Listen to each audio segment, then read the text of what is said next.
Welcome to పొలిటెంట్ media. ఈరోజు ఒక important news చెప్పబోతున్నాను.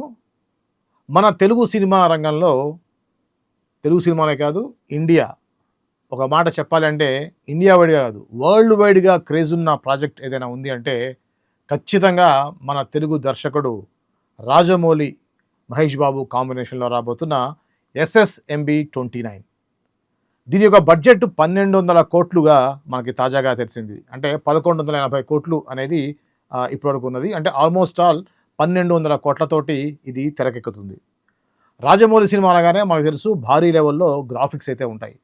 కానీ ఈ మహేష్ బాబు సినిమా సంబంధించి ఇప్పటివరకు కూడా ఆఫ్రికాలో, అంటే ముఖ్యంగా కెన్యా దేశంలో ఎక్కువ శాతం అడవిలో షూటింగ్ జరుగుతుందనేది మనం ఇప్పటిదాకా విన్నాం.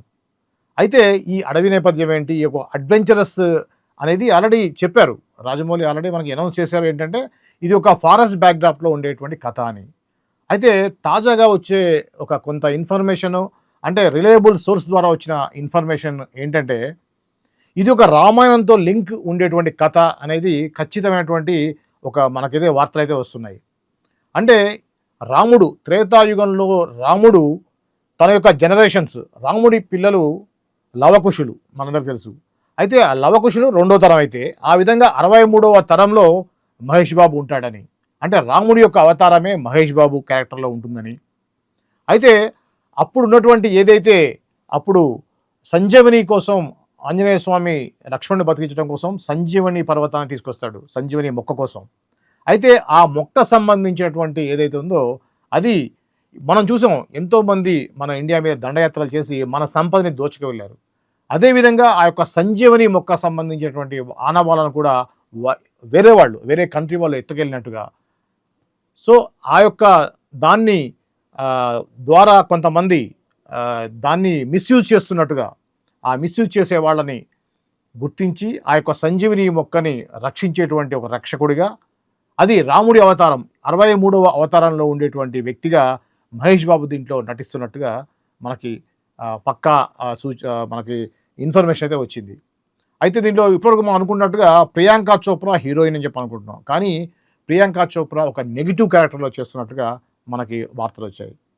సో అయితే ఇప్పుడు త్రేతాయుగంలో శ్రీరామచంద్రుడు ఉన్నాడు. అయితే అది మహేష్ బాబుకు ఎంతవరకు యాప్ట్ అని జనాలు అనుకుంటున్నారు. నిజానికి మహేష్ బాబు కూడా ఎటువంటి యొక్క వైఫ్ విషయంలో, ఆడవాళ్ళ విషయంలో ఎటువంటి కూడా మనకి రూమర్స్ అయితే ఇప్పటివరకు రాలేదు.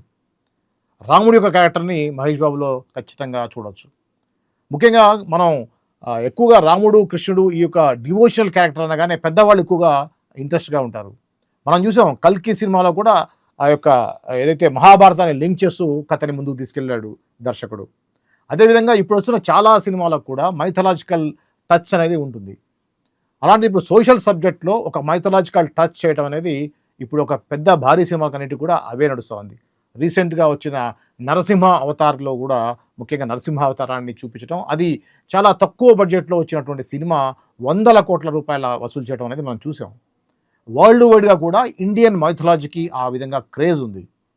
ఎస్ఎస్ రాజమౌళి RRR, RRR తర్వాత వచ్చేటువంటి సినిమాని ఒక సోషల్, ఒక అడ్వెంచరస్ సినిమాగా తీస్తున్నాడని చెప్పేసి ఇప్పటివరకు మనం అందరం అనుకున్నాం. కానీ అది ఒక సోషల్ కాదు, ఒక ఇండియన్ మైథలాజీని మన సోషల్కి లింక్ చేస్తూ ఉన్నటువంటి కథ అనేది తాజాగా వస్తుంది. ఇది దాదాపుగా నిజం అనేది అనుకుంటున్నారు. ఎంతవరకు నిజం అనేది మనకి త్వరలో తెలుస్తుంది. కెన్యా దేశంలో జరిగినటువంటి ఆ యొక్క షూటింగ్ సందర్భంగా కెన్యా విదేశాంగ మంత్రి రాజమౌళితో, అలానే నిర్మాత KL నారాయణతో కూడా కలిసి ముచ్చటించినప్పుడు ఇదే విషయాన్ని చెప్పారు. ఇటువంటి గొప్ప దర్శకుడి యొక్క సినిమాని మా కంట్రీలో షూటింగ్ జరుపుకోవడం, అది కాకుండా ఈ యొక్క ఆఫ్రికా బ్యాక్గ్రౌండ్లో ఏదో ఒక అడవి నేపథ్యంలో జరిగేటువంటి కథలో 95% ఆఫ్ సీన్స్ కూడా కెన్యా దేశంలో నేను చిత్రీకరించడం అనేది జరిగింది. సో ఈ సినిమా మీద ఇటువంటి భారీ క్రేజ్ ఉన్నటువంటి ఈ సినిమా ఒక మైథలాజికల్ టచ్, రాముడి అనగానే ఆటోమేటిక్గా అభిమానులు కానివ్వండి, ప్రతి ఒక్క ఇండియన్లో కూడా ఒక ఎక్స్పెక్టేషన్స్ అయితే పెరిగాయని చెప్పవచ్చు. అది కాకుండా దీని బడ్జెట్ని 1280 కోట్లు, అంటే 1180 కోట్లు, అంటే దాదాపుగా 1200 కోట్ల బడ్జెట్తో భారీగా చేసే సినిమాకి, అడవి బ్యాక్గ్రౌండ్తో తీసే సినిమాకి అంత బడ్జెట్ ఎందుకు అని చెప్పేసి అందరం ఇప్పటిదాకా అనుకున్నప్పటికి కూడా ఇప్పుడు వచ్చినటువంటి తాజా యొక్క సమాచారం ఏదైతే ఉందో ఈ యొక్క మైథలాజికల్గా ఈ యొక్క గ్రాఫిక్ వర్క్ హెవీగా ఉండే అవకాశం మెండుగా ఉంటుంది. అంటే అడవి నేపథ్యంలో తీసినప్పుడు కూడా దాన్ని మైథలాజికల్ టచ్ చేసేటప్పుడు ఈ యొక్క రాముడి అవతారంగా చూపించే క్రమంలో ఖచ్చితంగా గ్రాఫిక్స్, హెవీ గ్రాఫిక్స్ని మనం తెర మీద కనువిందు చేస్తాను అని చెప్పుకోవడంలో ఏమాత్రం సందేహం లేదు. అయితే ఇంకొకటి ఏంటంటే దాదాపుగా 10 నుంచి ఒక 20 నిమిషాల నిడివిగలటువంటి సీన్స్లో మహేష్ బాబు రాముడిగా కనిపించే అవకాశం ఉందని కూడా మనకి తాజా సమాచారం వచ్చింది. సో ఏది ఏమైనా కూడా మన ఇండియన్ మైథాలజీ సబ్జెక్టు ప్రపంచవ్యాప్తంగా ప్రతి ఒక్కరికి తెలుసుకునేటువంటి అవకాశం వస్తుంది ఈ యొక్క సినిమా సందర్భంగా. అయితే ఇంకోటి ఏంటంటే ఈ యొక్క లవకుశులు వాళ్ళ తర్వాత తరం అంతా కూడా ఆఫ్రికాలో స్థిరపడ్డట్టుగా కొంత మైథలాజికల్ ఆధారాలు అయితే ఉన్నాయి. దీన్ని బట్టి కూడా రాజమౌళి అంతా రీసెర్చ్ చేసి, మనకు తెలుసు విజేంద్ర ప్రసాద్ గారు వారి యొక్క నాన్నగారు చాలా వర్క్ చేస్తారు కథ మీద. ఆ ఫ్యామిలీకి కూడా చాలా మైథలాజికల్గా చాలా పట్టు ఉంది వాళ్ళకి. శివదత్త గారు కూడా ఈ యొక్క రాజమౌళి గారి పెదనాన్నగారు కూడా ఆ మైథలాజీకి సంబంధించి చాలా గ్రిప్ ఉన్నటువంటి వ్యక్తి. రీసెంట్గా కాలం చేసినప్పటికి కూడా వారి యొక్క సహచర్యంలో ఉన్నటువంటి విజేంద్ర ప్రసాద్ గారు కానివ్వండి, రాజమౌళి కానివ్వండి, ఆ యొక్క మైథలాజికల్ కథల మీద, ఆ యొక్క పురాణాల మీద మంచి పట్టు అయితే ఉంది. ఈ క్రమంలోనే లవకుశులు రాముడి యొక్క తర్వాత, అంటే మనకి పురాణాల ప్రకారం రాముడు దాదాపుగా 10,000 సంవత్సరాలు దేశాన్ని పరిపాలించాడు.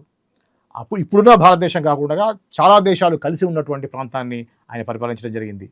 అలా వెళ్తున్న క్రమంలో లవకుశులు ఆఫ్రికా అడవులు ఉన్నటువంటి ఆఫ్రికా ప్రాంతాల్లో స్థిరపడ్డట్టుగా మన మైథలాజికల్ హిస్టరీ చెప్పేటువంటి వాళ్ళు చెప్తా ఉన్నారు. ఏది ఏమైనా కూడా కల్కి ఏదైతే మనం చూసామో దాంట్లో మహాభారత్ని టచ్ చేస్తూ అశ్వత్థామ సంబంధించినటువంటి క్యారెక్టర్ని అమితాబ్ బచ్చన్లో మనం చూసి ఒకేసారి మనం షాక్కు గురయ్యాము. చాలా అద్భుతాన్ని ఆవిష్కరించాడు దర్శకుడు నాగ్ అశ్విన్. అలానే రాజమౌళి గురించి మనకు తెలుసు, ఒక కమర్షియల్ ఎలిమెంట్స్ని హిస్టరీతోటి కానీ మైథలాజీతో లింక్ కలిపి అద్భుతంగా స్క్రీన్ మీద చూపించేటువంటి దర్శకుడు రాజమౌళి మహేష్ బాబు సినిమా ఇక ముందు ఎటువంటి వండర్స్ క్రియేట్ చేస్తుంది, ఎటువంటి వార్తలు మనం వినాల్సి వస్తుందో తెలియదు. ఏది ఏమైనప్పుడు కూడా ఒక తెలుగు ప్రేక్షకుడిగా, ఒక తెలుగు సినిమా చూసేటువంటి ఒక బేసికల్ ఒక ప్రేక్షకుడిగా కూడా మనం దీన్ని ఖచ్చితంగా గొప్ప విషయంగా చెప్పవచ్చు. ఖచ్చితంగా కూడా రాజమౌళి మహేష్ బాబు కాంబినేషన్లో వస్తున్నటువంటి ఈ సినిమా ఒక రికార్డులు అయితే సృష్టిస్తుంది. ఇంకో విషయం అంటే ఈ సినిమాకి జన్ 63 అనేటువంటి టైటిల్ పెడుతున్నట్టుగా దాదాపుగా తెలుస్తూ ఉంది.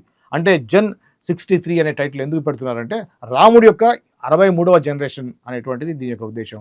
అది కాకుండా ప్రపంచవ్యాప్తంగా విడుదల కాబోతున్నటువంటి ఈ సినిమా టైటిల్ ఏదో తెలుగులోనూ ఒక మైథలాజికల్ టైటిల్లో పెడితే అందరికీ యాప్ట్గా ఉండకపోవచ్చు, అందరికీ ఈజీగా ఉండకపోవచ్చు అనేటువంటి ఉద్దేశంతో ఈ యొక్క జన్ 63 అనే టైటిల్ని దీనికి దాదాపుగా ఖరారు చేస్తున్నట్టుగా అయితే వార్తలు వస్తున్నాయి.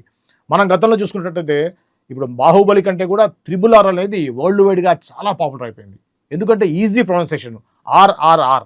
ఈ యొక్క ఇంగ్లీష్లో ఉన్నటువంటి ఈ RRR అనే టైటిల్ ఏంటంటే ప్రపంచవ్యాప్తంగా ఏ దేశంలో, చైనా, జపాన్ ఏ దేశంలో అయినా కూడా ఈజీగా ప్రొనౌన్స్ చేసే విధంగా ఉంది. అదేవిధంగా జన్ అంటే జనరేషన్, అందరికీ తెలిసిన వర్డే. జన్ షార్ట్గా అండ్ స్వీట్గా ఉంది. జన్ 63 అనే టైటిల్ తోటి మహేష్ బాబు సినిమా రాబోతుందనేది తాజాగా మనకు వచ్చినటువంటి ఇన్ఫర్మేషన్. ఇది మహేష్ బాబు SSMB 29 సంబంధించిన తాజా సమాచారం. ఇంకో అంశంతో మళ్ళీ కలుస్తాను. అంతవరకు చూస్తూనే ఉండండి పొలిటెంట్ మీడియా.